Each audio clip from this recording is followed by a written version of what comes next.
Alors nous allons parler, sans nul doute, de la résurrection de Jésus-Christ, qui est le fondement du christianisme.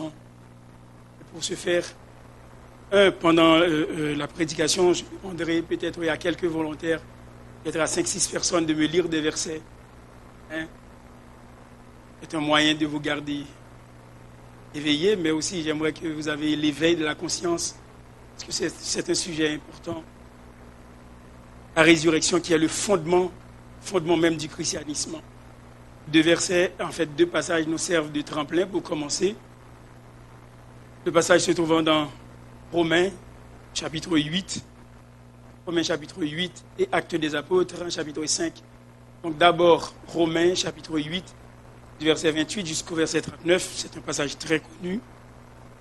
Romains, chapitre 8, du verset 28 jusqu'au verset 39. Et après quoi, nous lirons Actes des Apôtres, chapitre 5, verset 27 à 32. Encore là, c'est pour le bénéfice de notre âme. Parce que la Bible abonde de passages parlant de la résurrection. Romains, chapitre 8, le verset 28.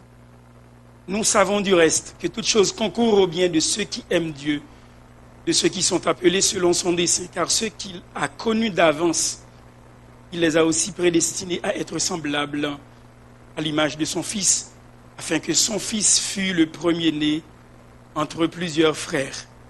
Et ceux qu'il a prédestinés, il les a aussi appelés. Et ceux qu'il a appelés, il les a aussi justifiés. Et ceux qu'il a justifiés, il les a aussi glorifiés. Et dirons-nous donc à l'égard de ces choses, si Dieu est pour nous, qui sera contre nous? Lui qui n'a point épargné son propre Fils, mais qui l'a livré pour nous tous. Comment ne nous donnera-t-il pas aussi toutes choses avec lui? Qui accusera les élus de Dieu? C'est Dieu qui justifie. Il les condamnera. Christ est mort, bien plus, il est ressuscité. Il est à la droite de Dieu et il intercède pour nous. Qui nous séparera de l'amour de Christ? Sera-ce la tribulation, ou l'angoisse, ou la persécution, ou la faim, ou la nudité, ou le péril, ou l'épée? Selon qu'il est écrit, c'est à cause de toi qu'on nous met à mort tous les jours. On nous regarde comme des brebis destinées à la boucherie. Mais dans toutes ces choses, nous sommes plus que vainqueurs par celui qui nous a aimés. Car j'ai l'assurance que ni la mort, ni la vie, ni les anges, ni les dominations, ni les choses présentes, ni les choses à venir, ni les puissances, ni la hauteur, ni la profondeur, ni aucune autre créature ne pourra nous séparer de l'amour de Dieu, manifesté en Jésus-Christ notre Seigneur. Amen. Dans Actes des Apôtres, chapitre 5. De quoi nous reviendrons au Romains, chapitre 8, après les propos introductifs de mon message dans Actes des Apôtres, chapitre 5. Actes des Apôtres, chapitre 5, versets 27 à 32.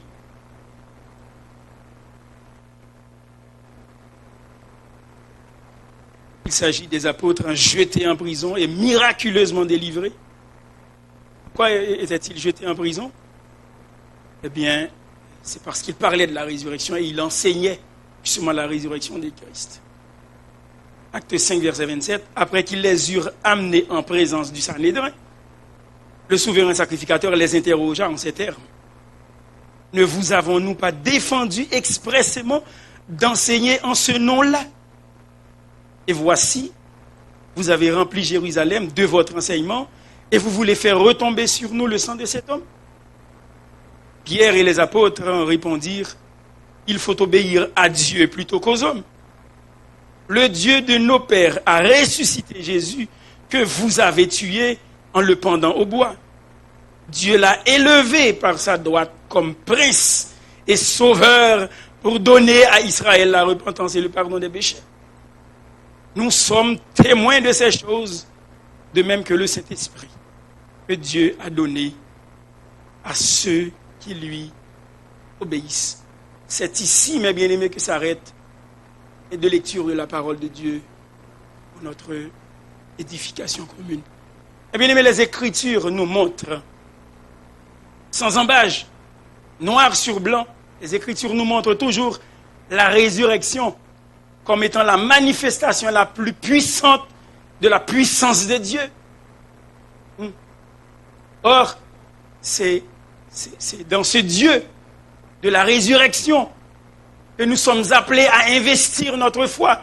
C'est dans ce Dieu de la résurrection que nous vous invitons à vous confier, mes bien-aimés. Il l'a ressuscité, Dieu a ressuscité Christ, le berger fidèle qui prend soin de ses brebis. Il l'a ressuscité et c'est par cette résurrection, mes bien-aimés, que nous sommes réunis aujourd'hui. C'est grâce au résultat de la résurrection et c'est par son moyen, par le moyen de Christ, qu'il fera son œuvre en nous. Chers enfants de Dieu, vous les rachetez, vous sauvez, vous peuple béni. Eh bien, j'ai une bonne nouvelle pour vous aujourd'hui. La mort a perdu son aiguillon. La mort a perdu son aiguillon par le triomphe de la vie, par celui qui a triomphé de la mort, a triomphé du tombeau. La mort a perdu son aiguillon car la puissance que le diable exerçait sur elle, eh bien, a été détruite. La mort perd son pouvoir sur les chrétiens. Nous devons juste saisir par l'éveil de la conscience que la mort n'a plus de pouvoir sur nous. Donc, arrêtez de craindre le passage de l'ombre de la mort. La mort a perdu son aiguillon parce que Christ est ressuscité des morts.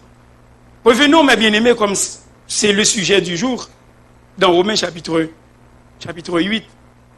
La Bible nous dit, mes bien-aimés, que Jésus, notre Sauveur, qui fut crucifié, Jésus, notre Sauveur, qui était mort, et dont on a parlé ce vendredi saint, en fait, depuis un mois, je parlais de la passion de Jésus-Christ. Je parlais de la passion de Jésus-Christ, et nous avons montré que Jésus-Christ, justement, a fait montre de cet amour au plus haut degré, de cet amour dans sa plénitude, de cet amour dans sa constance, dans sa fidélité, de cet amour dans son altruisme, de cet amour dans sa grandeur, de cet amour dans sa douceur. Moun qui clouait Jésus, c'est pour lui-même lui prier. Ça dépasse l'entendement humain. Ça dépasse notre connaissance.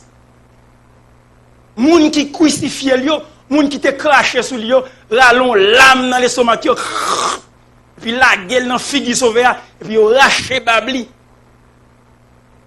C'est pour lui-même, c'est pour le monde ça même. Seigneur a prié, il dit Père, pardonne-leur. Par contre ça a fait. Tu es venu pour me sauver, yo même tout. Yo mérité salut. Yo même tout, yo mérité salut. Oh oh. Oh oh. Donc Jésus faisait montrant par son amour une passion. Une passion. Ça dépasse ma compréhension, ça dépasse tout entendement humain. Mais bien aimé, l'esprit humain le plus fertile, l'esprit humain le plus évolué, l'esprit humain le plus créatif, échoue complètement à vouloir disséquer les traces de cet amour, cet abîme de mystère, en voulant comprendre l'amour de Christ, ou qu'à vivre l'amour de Christ. Mon papa Jean a fini tout ça Christ fait et comprendre pour qui ça Christ est venu Bayville. Il était mort, il a été crucifié, il a été enseveli. Et la bonne nouvelle aujourd'hui, c'est qu'il siège sur le trône de la gloire. Il siège aujourd'hui sur le trône de la gloire. La place la plus exaltée, la place la plus élevée que possède le ciel lui appartient par un droit incontestable. Est-ce que vous êtes là avec moi? Il siège sur son trône. Place qui est plus élevée dans l'univers visible et invisible. Lui appartient en propre et par un droit incontestable. Il est doux, mes bien-aimés, de se rappeler que l'exaltation céleste de Christ est représentative. C'est-à-dire qu'il a été exalté à la droite de Dieu, pas à la droite en espace, mais à la droite en puissance, comme nous le verrons plus tard. Parce que Dieu est esprit. Dit Wapchita à droite, bon Dieu, que c'est esprit lié. Ce n'est pas en espace, et c'est en puissance. Et comme nous allons le développer plus tard, Donc, étant Dieu, il possède de merveilles éminentes. C'est-à-dire qu'il a des qualités, il a des vertus suprêmes, incommunicables à ses créatures. C'est vrai, Jésus-Christ est Dieu, il est omniscient, omniprésent, omnipotent, de par ce que nous dit la parole de Dieu. Allez, faites de toutes les nations, je serai avec vous jusqu'à la fin du monde. Je ne veux pas être avec personne, moi, jusqu'à la fin du monde. Parce que je suis limité dans le temps et l'espace.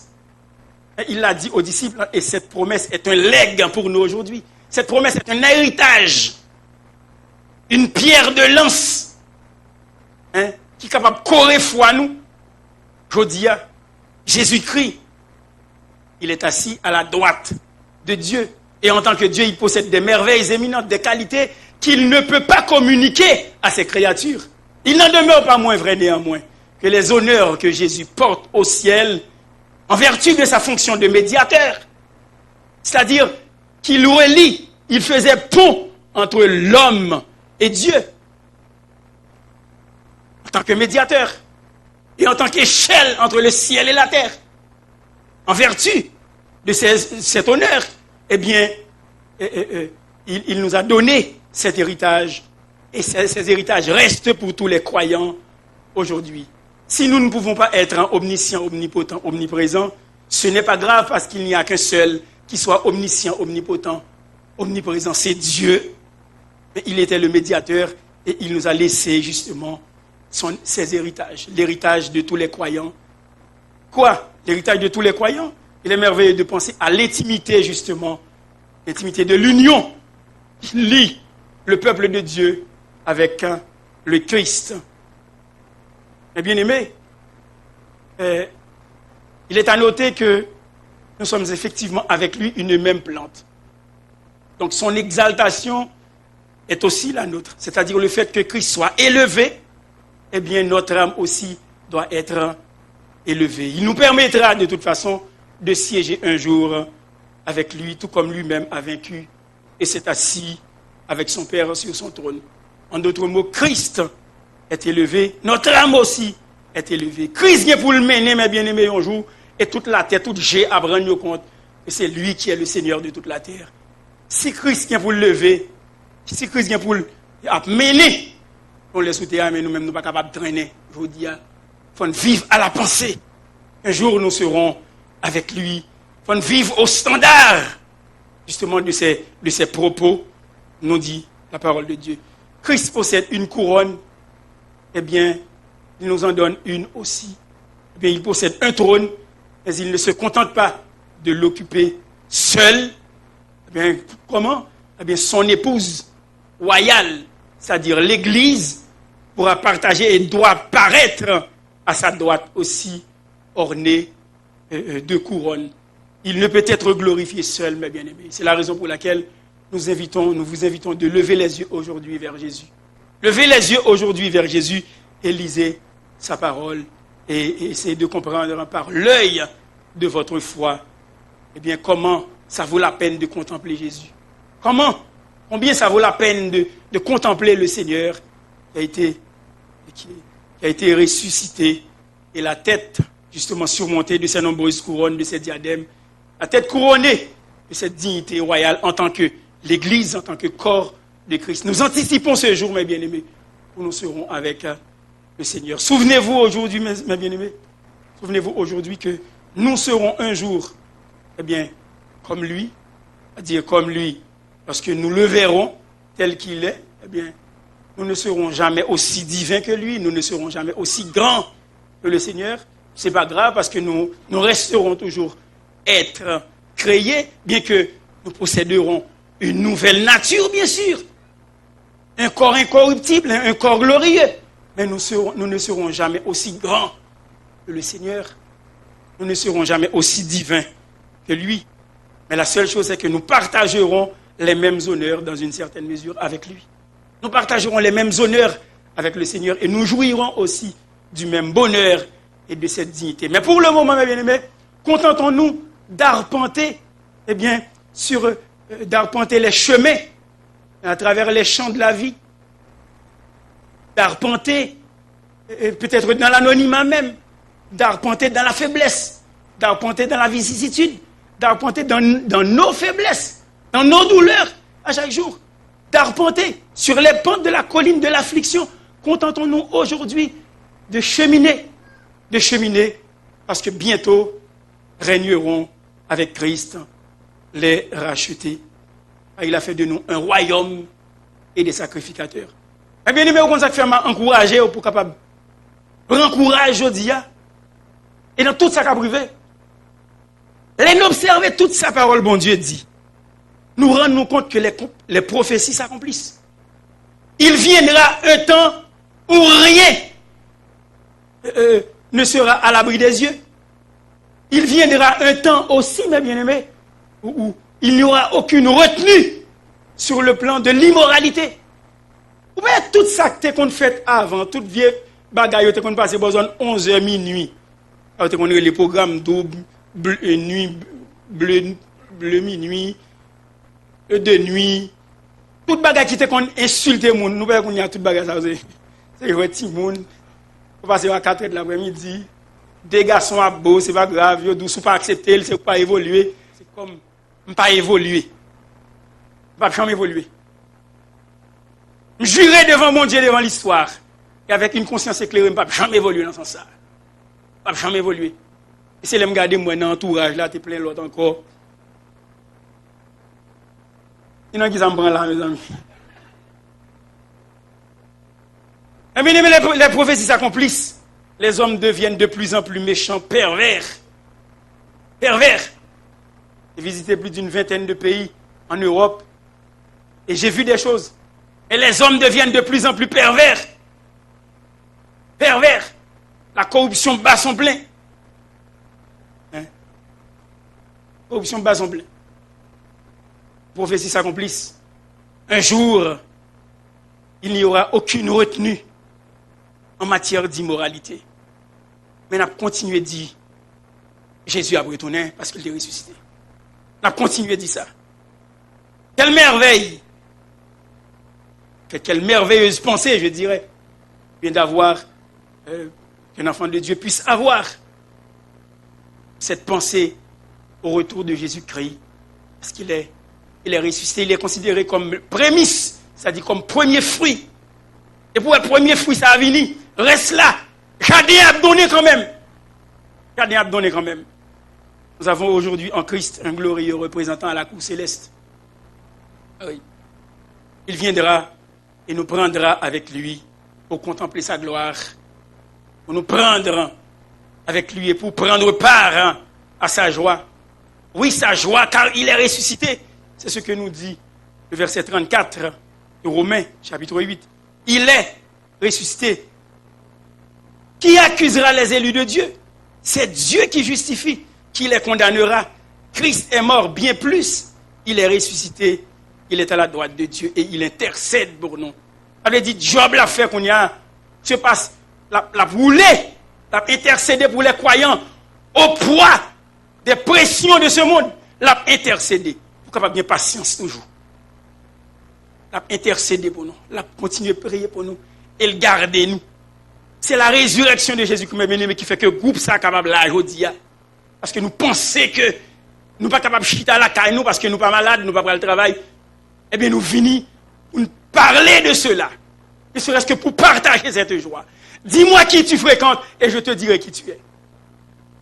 Et nous partageons cette joie, la joie de la résurrection. Eh bien, la totalité du système de la foi chrétienne repose sur le fait de la résurrection de Jésus-Christ et dont les traces restent dans la Bible d'une manière indélébile pour tout croyant, pour tout racheter. Bagaille s'arrêter dans la Bible, dans la parole, bon Dieu. Parce que Paul dit, Christ, si Christ n'a pas ressuscité, notre prédication est vaine. Notre foi aussi est vaine. Ça veut dire, c'est Jean-Jean Bouette n'a créé là. Eh bien, puisque Christ est ressuscité, disciples dit, nous témoins de bagaille ça.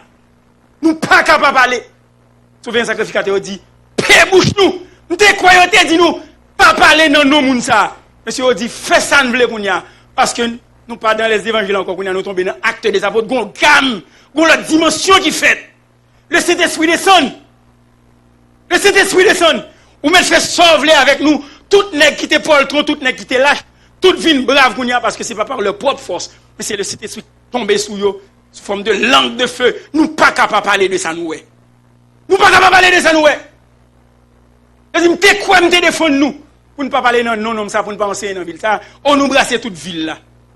Quel reproche que l'Église serait heureuse d'avoir ce reproche. Nous brasser Montréal parce que nous pas suspendre prêcher l'évangile, nous pas suspendre évangéliser, nous pas suspendre dire Christ après Christ ressuscité et puis il a venu chercher nous, il va en battre encore.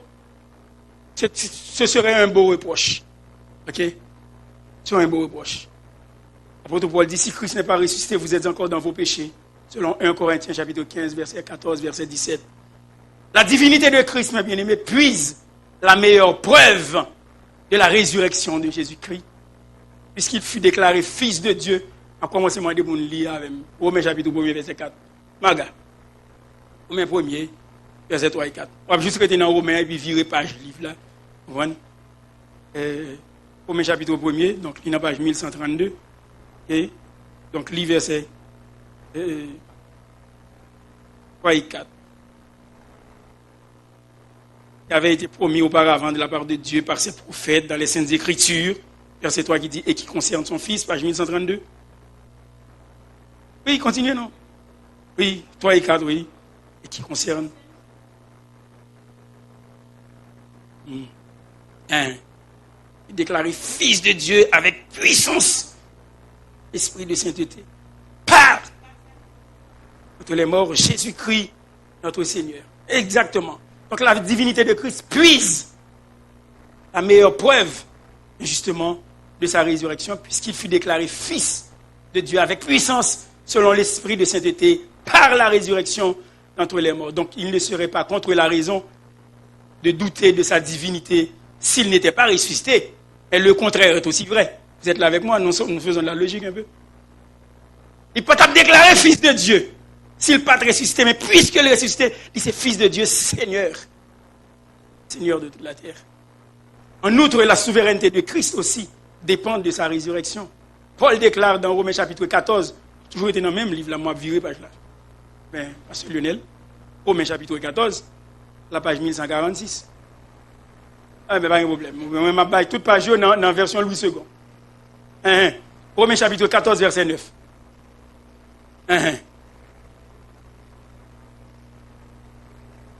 Oui, car Christ est mort. Romains 14, verset 9. Car Christ est mort. Et bien plus. Et il a. Ah, ça après. Ah, ça après. C'est ça. C'est ça. Car. Exactement. Car Christ est mort.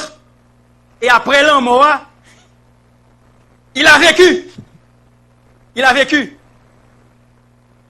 Il a vécu. Dans quel but? Hina, c'est ça le grec dit. Afin quoi? Afin de dominer sur les morts et sur les vivants. Donc la souveraineté de Christ dépend de sa résurrection. Paul dit, Christ est mort, il est revenu à la vie. Après la mort, il continue à vivre afin de dominer sur les morts et sur les vivants. En d'autres traductions, on lit afin de régner. Et le grec dit kuriese, afin de régner. Donc qu'il soit devenu Seigneur et Maître. Seigneur et Maître. Christ est mort afin de dominer, afin qu'il règne sur les morts. Kuriese. Subjonctif. Subjonctif actif. Il fait le net. Afin de dominer sur les morts et sur les vivants. Ça veut dire, même l'autre a pensé à échapper pour nous. Pour ne pas faire face à l'homme ça. Ou a fini par faire face avec elle quand même. Parce qu'il est Seigneur, il est le Maître, il domine sur les morts et sur les vivants. Ou a faire face. Nous aurons tous à soutenir le regard inquisiteur et scrutateur de Dieu un jour à cause de la résurrection. À cause de la résurrection. On qui dit qu'il n'y a pas fait cas de bagages ça, c'est monde qui va évoluer. N'importe un jour qui est-ce qui va évoluer. Un jour qui va venir n'importe qui est-ce qui peut évoluer que l'autre. De plus, notre justification aussi, cette précieuse bénédiction de l'Alliance, se lie avec la grande victoire de Christ sur la mort et le tombeau. Paul dit encore, Dans Romains chapitre 4, verset 25, on lit. Romains 4, 25. Bien ensemble. C'est ça. Et est ressuscité pour notre justification. Christ est ressuscité, c'est pour notre justification. Vous savez, la justification est l'acte par lequel le croyant investit sa foi en Dieu. Et il est déclaré juste. Jean mon Dieu, gardez petit livre. Jésus-Christ, c'est qu'on s'en regarde, ma soeur. Là. Ça veut dire que pas désespérer de cas aujourd'hui. Peu importe ta condition. Peu importe ta condition. Mon frère, peu importe ta condition. C'est pas où qu'on ça, non. Dieu le Père a quoi, mon frère? L'a gardé ou met en dedans Jésus. Parce qu'on justifié. Étant donc justifié par la foi en lui, nous avons la paix et la réconciliation avec Dieu. Ça veut dire tout bagage, soit passer l'audio, si monter, descendre, des bas et des hauts de la vie. C'est tout à fait normal, mais bon Dieu pas même moi ou même comme ça, il garder en dedans Jésus-Christ et de par sa justice qui nous est imputée. Mais on mettez ça sous compte nous. On mettez ça sous compte. Mettez ça sous compte. Donc la justification est reliée et c'est une précieuse bénédiction de l'alliance. Elle se lie avec la grande victoire de Christ sur la mort, sur le tombeau, car il a été livré pour nos offenses et il est ressuscité pour notre justification. Plus aussi car notre régénération. C'est-à-dire, lors d'où compte bon Dieu, lors d'où converti, ou son nouvelle plante. Son nouvelle plante avait été régénérée. 1 Pierre chapitre 1er verset 3. Qui m'a dit capable de lire? Nous sommes régénérés par une. Hein? Comment c'est ça relais? 1 Pierre chapitre 1er. Béni soit Dieu, Père de notre Seigneur Jésus-Christ, qui selon sa grande miséricorde avait des entrailles pour nous,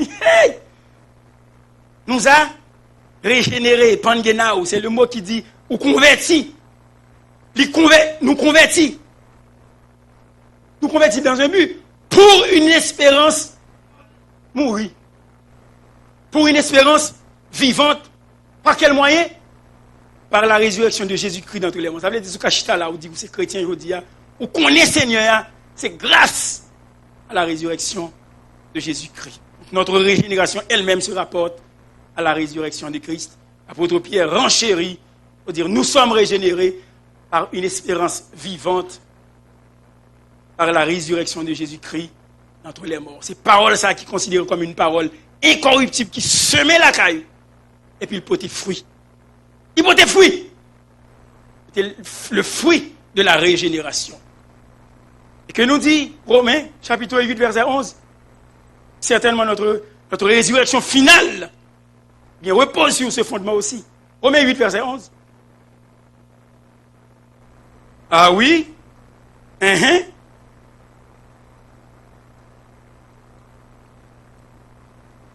Pourquoi? Regardez encore. Si l'esprit de celui qui a ressuscité Jésus d'entre les morts habite,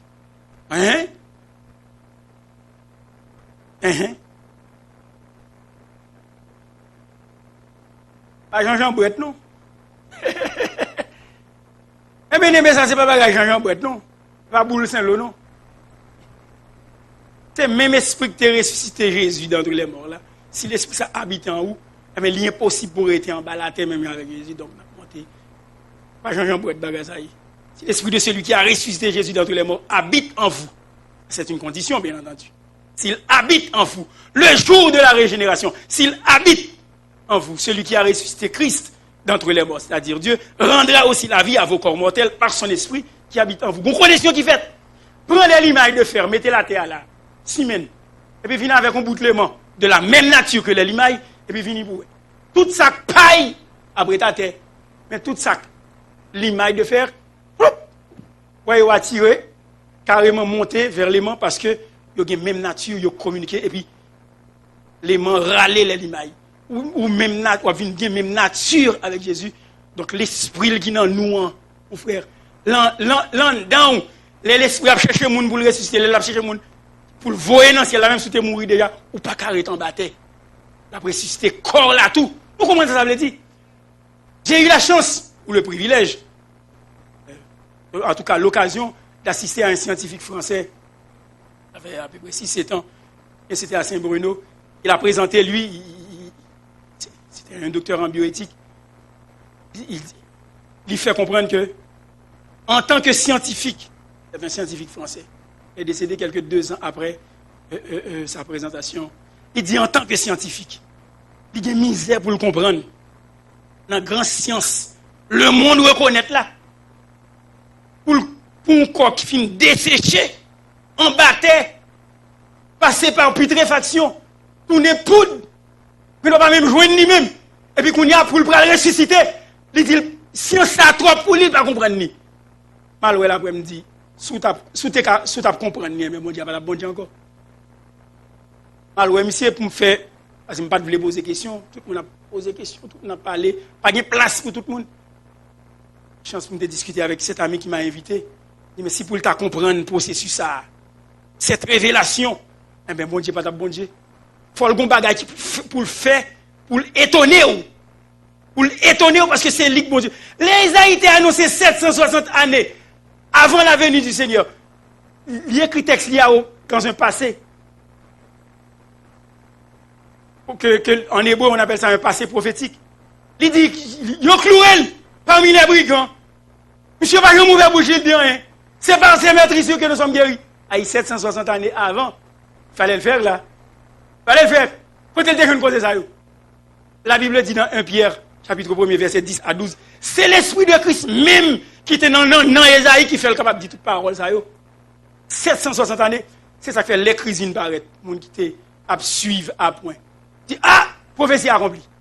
Et quand monsieur devient tout causé ça, 760 années, pour la parler causer qui pourra arriver plus tard.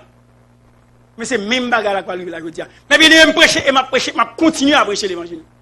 Pour me faire connaître que Christ reviendra nous chercher à cause de la résurrection. Il est les prémices. Il c'est le premier fruit. Scientifique, pas capable de comprendre bagaille ça. Parce que même c'est dans le laboratoire, on va l'analyser.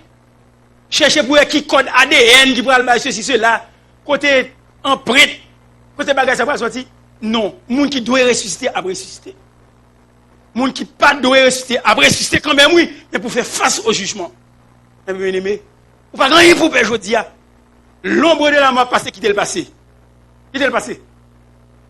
Mais nous connaissons un jour, Christ a ressuscité nous. Qu'est-ce que cela veut dire, mes bien-aimés? Dans le fait que le chrétien se réjouira de savoir, au-delà de tout doute, maintenant Christ est ressuscité des morts et que ce même Christ, il est assis à la droite de Dieu. Qu'est-ce que cela veut dire?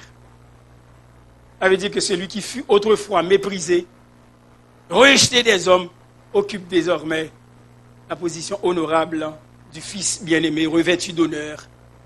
Parce que la droite de Dieu est le lieu de la majesté, de la faveur. La droite de Dieu est le lieu de la miséricorde. Notre Seigneur Jésus est le représentant de son peuple. La Bible nous dit, quand il mourut pour les siens, eh bien, ces gens-là eurent le repos. Il mourit pour pas mourir encore. On l'a même. Il mourit pour même pour pas subir même la mort ça encore et pour sous le coup de la condamnation. Il était mort, eh bien les siens eurent du repos. Quand il ressuscita pour eux, eh bien ils obtinrent la liberté. Nous avons bien liberté, je veux dire, parce que Christ est ressuscité. Et quand il s'assit à la droite de son Père, pas en espace, mais en puissance, nous-mêmes, je dis, à nous recevoir faveur, nous recevoir honneur, nous recevoir dignité, parce que guide-nous en chef, nous, il est notre archégone, notre archégos, il est le chef qui mène à la perfection notre foi, il est notre guide. La résurrection et l'exaltation de Christ, c'est aussi l'exaltation, l'acceptation et la consécration et la glorification de son peuple aussi, parce que Christ est le chef, il est notre représentant dans la cour céleste. Bien-aimés, il nous faut regarder cette place d'honneur à la droite de Dieu, comme l'acceptation de la personne du garant, et l'acceptation aussi de nous qui présentons devant bon Dieu, comme l'accueil du représentant. Eh bien, bon Dieu, acceptez-nous tout, il accueille nous à deux bras. Il accueille nous à deux bras. Bien-aimés, il est arrivé, il faut me quitter nous. Et la Bible dit que notre âme a droit de citer. Notre âme a droit de citer à cause de la résurrection. Voilà même. Ça veut dire nous qu'à vivre dans la ville là tout. Nous qu'à marcher dans la ville là même avec tous les citoyens. Autrefois, si vous n'avez pas de citoyenneté romaine, mais chanter qu'à manger. Et lorsque vous avez une citoyenneté romaine, vous avez une fierté. Citoyen romain, c'était le titre à l'époque. C'était le titre à l'époque. Et aujourd'hui, mes bien-aimés, nous pouvons dire, sans embâge, eh bien, nous sommes citoyens des cieux, nous avons le droit de citer à cause de la résurrection. Par conséquent, il faut voir en cela l'assurance de notre libération de la condamnation. La droite de l'Éternel est le lieu de la puissance. La Bible nous dit au psaume 118, dernière lecture m'a fait. Psaume 118, verset 14 à 17, ça le dit. Est-ce que nous avons lu ici à moi là? Psaume 118, verset 14 à 17. Allez non. On va marcher. L'Éternel, Psaume 118. Le sujet de mes louanges, c'est lui. C'est lui qui m'a sauvé. Il est mon salut, c'est ça. Donc des cris de triomphe dans la tente des justes. Manifester sa puissance. La droite de l'Éternel est élevée. La droite de l'Éternel manifeste sa puissance. Et le verset 17 nous dit, je ne mourrai pas, je vivrai et je raconterai les œuvres de l'Éternel. Christ à la droite de Dieu possède tout pouvoir dans les cieux et sur la terre. Ou pas mourir demain si Dieu veut. Parce qu'il faut raconter ça, Seigneur, fait pour vous. Pas qu'à mourir pita. Si mourir pita, tout c'est gloire à Dieu. Et bien ça me souhaiter. Mais il faut être capable de raconter qui ça Christ fait pour nous. Capable de dire à nous aujourd'hui que personne ne peut la détruire si l'omniprésence de Christ est avec nous. Et si l'omnipotence de Christ, à cause de sa résurrection, vient à notre secours. Capable de dire monde qui est bon côté là, la droite de l'Éternel manifeste sa puissance. Je ne mourrai pas. Je vivrai, je raconterai les œuvres de l'Éternel. Femme quitter nous là, mes bien-aimés, mais qui t'aime doué que Jésus est ton roi. Il est vainqueur. Il est l'être suprême. Il a foulé aux pieds ses ennemis. Il a vaincu le péché, il a vaincu la mort, il a vaincu l'enfer. Et il nous représente eh bien, devant le ciel au complet. Et bien, pas dans un capable de déchaîner contre vous et qui est capable de porter victoire définitive sur vous. Et au contraire, il intercède pour nous. Ça veut dire, il camper pour vous aujourd'hui. Il camper pour vous aujourd'hui. La plaider pour vous, il parler pour vous. Il camper pour vous. Et à ça m'a quitté nous. Reconnaître que dans le Christ, toujours il y a une solution à cause de la résurrection. Donc le nuage noir de l'orage a éclaté justement sur la croix de Golgotha. C'est vrai, les éclairs de la vengeance frappaient, mais elle n'est pas capable de frapper les pèlerins de Sion dont nous sommes aujourd'hui. Elle n'est pas capable de frapper nous parce que il y a des gens qui ont subi conséquences là déjà. C'est la raison pour laquelle il nous donne l'immunité de la mort aujourd'hui. Parce qu'un jour nous serons avec lui. Et ce, à cause de la résurrection. Bien-aimé, ou qu'à mettre à genoux devant le Seigneur pour dire Seigneur, ou aime tel que je suis aujourd'hui. Même sous chita, sous chaise là, oui. Mais c'est cœur qui peut à genoux devant le Seigneur. Pour dire Seigneur, je veux révérer où. Je veux gagner respect pour vous, me lever chapeau devant vous. Pour ça vous fait. Sans faire pas l'autre monde qui est capable de faire encore. Seigneur, je veux remettre. Je veux sous-dire ça dans le cœur, tout bon vrai. Et avec un esprit de consécration, et avec un esprit de reconnaissance, en vérité, Seigneur, fait pour ça, on va même espérer même. Je quitte aujourd'hui avec 10 minutes de retard, mais aller avec cette pensée. À cause de la résurrection, ou pas, je vais me traîner, mais on va me mener dans Jésus-Christ. Que le Seigneur vous bénisse.